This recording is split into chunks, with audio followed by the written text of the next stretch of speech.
성경 말씀은 느헤미야 1장 1절에서 11절입니다.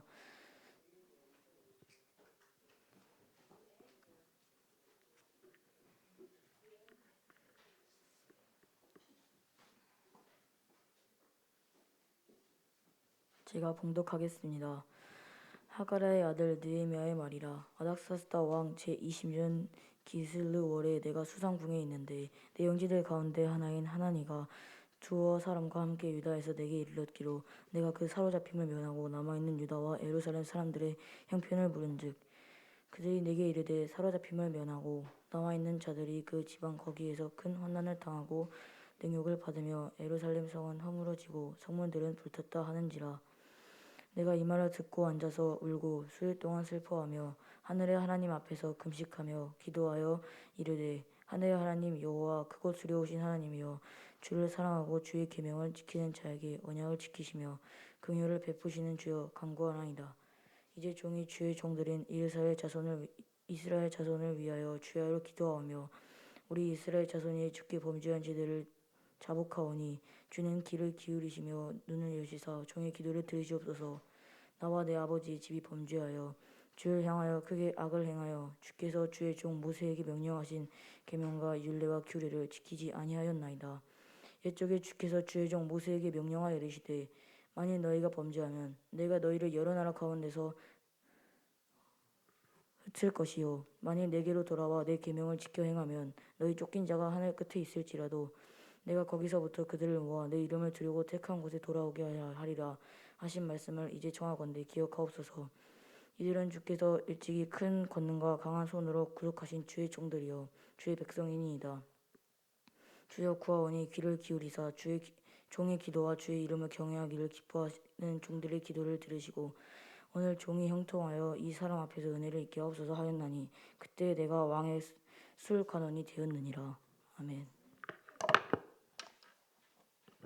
신하영 조사님께서 슬픈 느헤미야라는 제목으로 말씀 선포해 주시겠습니다.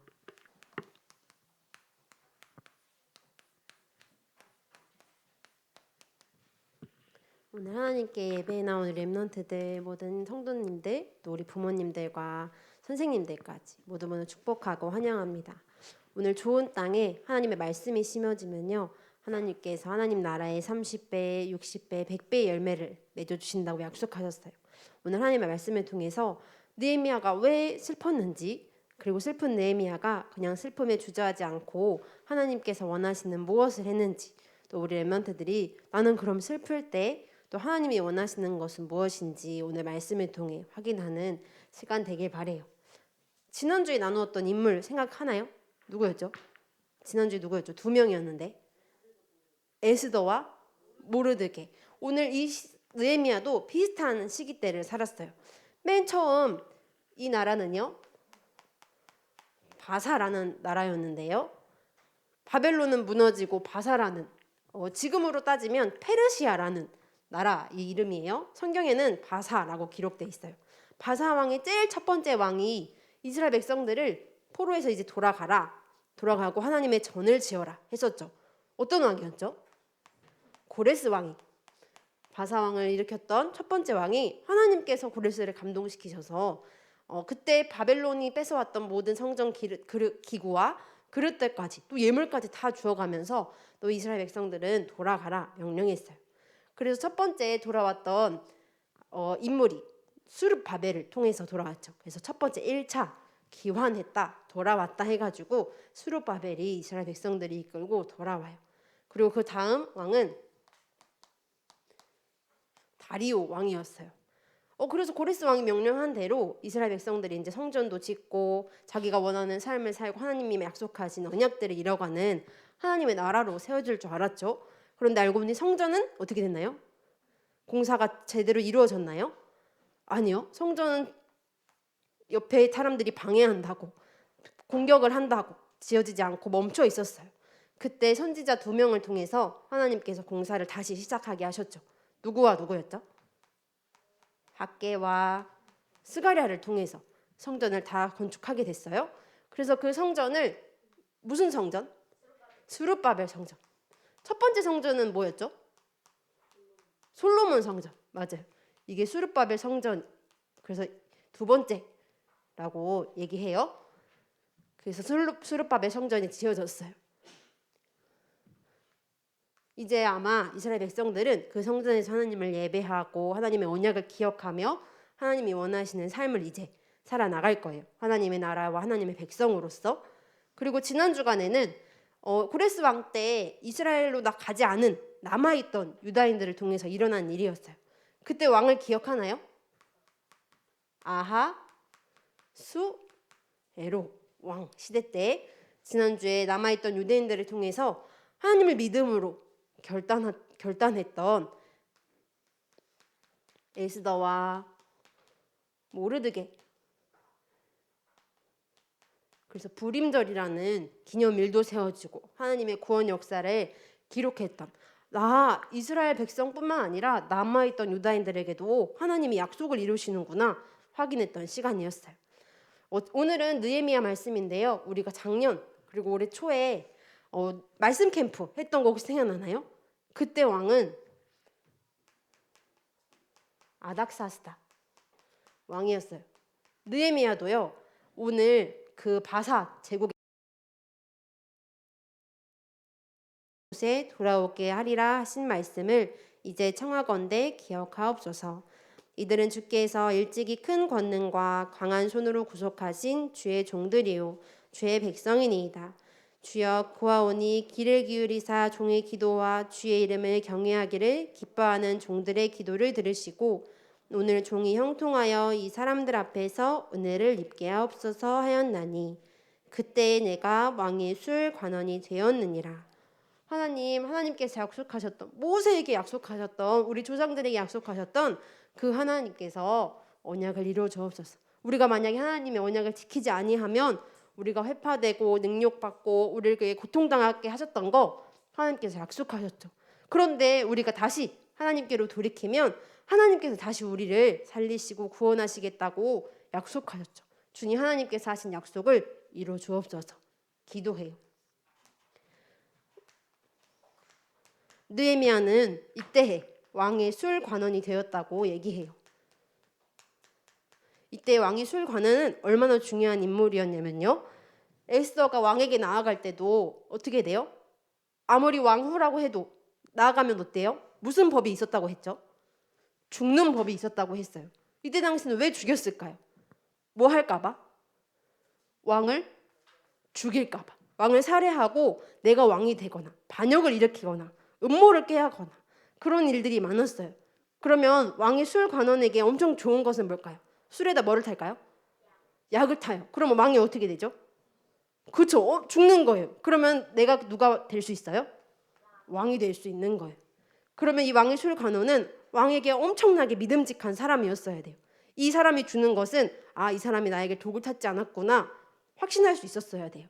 그런데 포로였던 느헤미야를 자기의 술 관원으로 삼았어요. 그러면 이 아닥사스다 왕이 느헤미야를 얼마나 믿었는지 또 얼마나 실력이 있었는지 알 수 있겠죠. 그런데 느헤미야는 왕의 술 관원 자리를 버리고 아닥사스다에게 이렇게 얘기해요. 저는 소식을 들었습니다. 왕이 물어요. 술을 가지러 갔던 느헤미야가 얼굴에 수심이 있죠. 아니 느헤미야야, 너는 왜 이렇게 근심이 있느냐? 왕이시여, 저의 고향 소식을 들으니까 이렇게 회파당하고 성문은 무너지고 불탔습니다. 왕이 혹시 괜찮으시다면, 왕이 내게 은혜를 입게 하신다면 제가 예루살렘으로 가서 총독이 되어 이것을 해결하고 오겠습니다. 얘기해요. 아닥사스다는 뭐라고 했을까요? 오케이. 하나님께서 아닥사스다 마음을 움직이세요.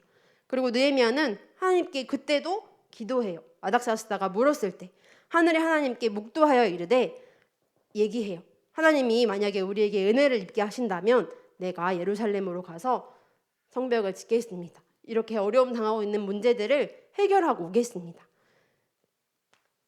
그래서 느헤미야는 예루살렘에 성벽을 지으러 가기 시작해요. 그래서 두 가지 성벽을 지었는데요. 첫 번째는 예루살렘 성벽. 이스라엘 수도였던 예루살렘에 성벽을 짓게 되어요. 사진을 한번 확인해 볼까요? 이게 그 당시 이스라엘의 성벽이었어요. 보니까 어때요? 그 파란색 줄로 된 것은 성벽이고 문도 있고 망대도 있고. 성벽을 짓는 이유는 뭘까요? 성벽을 왜 지을까요? 다른 나라 사람들이 공격하지 못하도록. 우리나라도 성벽들이 옛날에 있죠. 그 성벽들은 왜 지었을까요? 다른 나라 사람들이 공격하지 못하도록. 그리고 또 누구를 보호하려고? 나를 보호하려고. 우리나라 사람들을 보호하려고 지었던 거예요. 그런데 느헤미야가 들었던 소식들은 성문은 불탔고요. 그럼 어때요? 이방 나라 사람들이 어떨까요? 쳐들어오기 너무너무 쉬운 거예요. 그리고 단단한 그 성벽을 볼 때 저기 나라는 좀 힘이 있구나 느끼는데 아무리 지나가도 성벽이 무너져 있어요. 그 다음날 지나가도 문이 불탔는데 가만히 있어요. 그러면 그 나라를 보고 어떻게 판단할까요? 아, 힘이 없구나. 저 나라는 공격해도 되겠구나. 저 나라를 포로로 삼고 저 나라를 정복해도 되겠구나. 이렇게 생각할 거예요. 그런데 어때요? 이 나라는 누구의 나라죠? 하나님의 나라예요. 하나님 나라가 적들이 공격당하는데 이스라엘 백성들은 별로 관심이 없어요. 하나님께 대한 관심이 없어요. 그때 느헤미야가 성벽을 지으러 가요. 성벽을 짓는데 시계 방향으로 지을까요? 반시계 방향으로 지을까요? 나는 시계 방향인 것 같다. 저기서부터 시작해요. 양문에서 시작해요. 나는 시계 방향으로 지을 것 같다. 나는 반시계 방향으로 지을 것 같다. 네, 한번 눌러보세요. 어때요? 반시계 방향으로 지어요. 한번 눌러주실래요? 그런데 신기한 것이 있어요. 어때요? 느헤미야가 전사님은 다 가서 성벽을 짓는다고 생각했어요. 그런데 보니까 어때요? 각자 담당을 세워주었어요. 여기서부터 여기까지는 이 자손들이, 여기서부터 여기까지는 이 자손들이, 여기서부터 여기까지는 이 자손들이. 이스라엘 전 백성들이 참여해서 성벽을 짓게 돼요. 이 성벽을 짓는데 며칠 만에 지었을까요? 맞춰보세요. 며칠 만에? 힌트는 두 글자. 며칠 만에 지었을까요? 저 성벽을 짓는다고 할 때. 23일 땡. 업.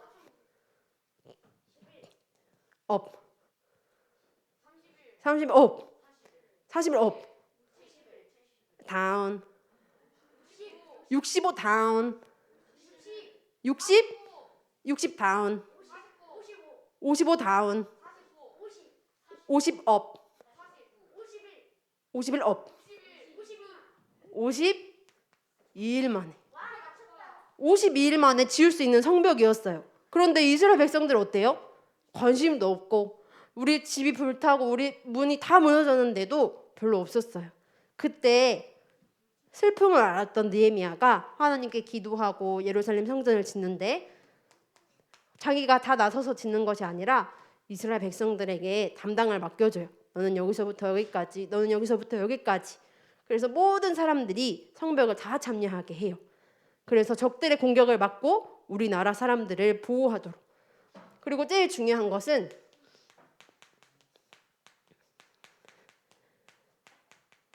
영적인 성벽을 지었어요. 이 말은 무엇일까요? 진짜 적은 누구죠? 이 하나님 나라를 공격하는 진짜 적. 눈에 보이지 않는 사탄과 마귀의 공격을 꺾기 위해서, 그리고 하나님께서 약속하신 하나님의 언약을 지키기 위해서 이스라엘 백성들에게 율법책을 읽어줘요. 두 번째로 귀환했던 에스라는 학사였어요. 그래서 율법책을 이스라엘 백성들에게 다 읽어줘요. 그리고 혹시 율법책을 들려주는데 이 말이 무슨 말인지 이해하지 못한다면 다 직접 가가지고 율법책에 하나님의 언약들을 설명하기 시작해요.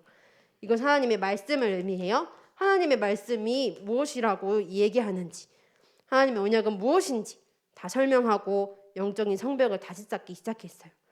그리고 두 번째로 뭐를 지켰을까요? 이제 성벽도 다 지었어요. 그럼 이제 우리가 뭘 해야 되죠? 예배하는 날인 안식일을 우리가 지키자. 이제 안식일을 지키지 않는 자손들은 절대로 안 된다. 우리 자손들에게 이 일을 꼭 전달해 주자. 이렇게 얘기해요. 그리고 이것은 절대로 하지 말자 얘기해요. 무엇을 절대로 하지 말라 했을까요? 우상을 섬기는 일. 그런데 이것을 통해서 이스라엘 백성들이 우상을 가장 많이 섬겼어요. 그래서 이걸 하지 말라고 얘기해요. 뭐였을까요? 결혼을 하지 말라고 해요. 에? 결혼을 하지 말라고요? 누구랑 결혼하지 말라고 했을까요? 이방인과. 왜 이방인과 결혼하면 안 되죠? 맞아요. 우상을 가지고 오는 주범이었어요. 아니야, 하나님 말고도 우리가 다른 신 많아. 이 신을 믿으면 아기를 많이 낳게 해준대. 농사를 잘 할 수 있게 해준대. 비를 내릴 수 있게 해준대. 라고 했던 이방 사람들과의 결혼을 금지하자 얘기했어요. 그래서 우리가 하나님 믿지 않는 사람과 결혼하면 된다 안 된다 얘기하죠. 얘기하는 거예요. 영적인 성벽을 우리가 성벽을 다 쌓아놨는데 자꾸 들어와요. 들어오는데 들어오면 안 된다 얘기하지 않고 그냥 들어오게 냅두는 거예요. 그래서 느헤미야가 그것을 보고 가장 슬펐던 느헤미야가 하나님께 기도해요.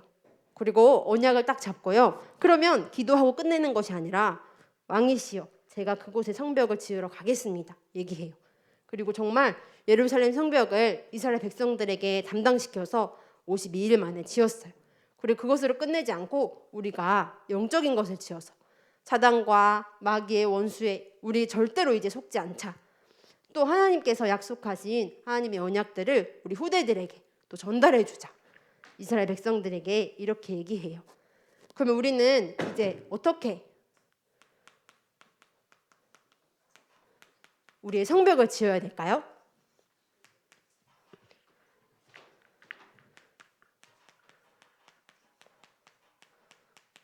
우리도 느헤미야처럼 기도하는 거예요. 언제? 슬플 때. 내가 너무너무 힘들고 어려울 때. 내가 생각했을 때는 분명히 이스라엘 백성들이 잘 살 줄 알았는데 나는 이렇게 성공해서 왕의 술관원으로 아주 고위 높은 관리직에 있었어요. 그때 잘 살 줄 알았는데 그때 우리는 누구에게 기도하냐면요. 하나님께 기도해요. 무엇을 기도하죠? 느헤미야 같이 생각하는 거예요. 하나님 우리에게 언약하셨죠. 하나님께서 함께 하시겠다고 약속하셨죠. 하나님께서 지키시겠다고 약속하셨죠. 하나님 그 약속을 기억하시고 이뤄주세요. 하나님 나에게 성벽을 세우면 원수의 공격이 들어오지 않겠다고 약속하셨잖아요. 약속을 이뤄주세요. 기도하는 거예요. 전사님이 지난주에 깜짝 놀랐는데요. 한 친구가 전사님한테 카톡이 왔어요. 뭐라고 왔을까요? 전사님 맛있는 거 사줄게요. 이런 거 아니었어요. 뭐라고 왔을까요? 사주세요. 땡. 전사님 그 카톡을 보면서 너무너무 기뻤어요. 입금해 주세요. 아니요. 전사님이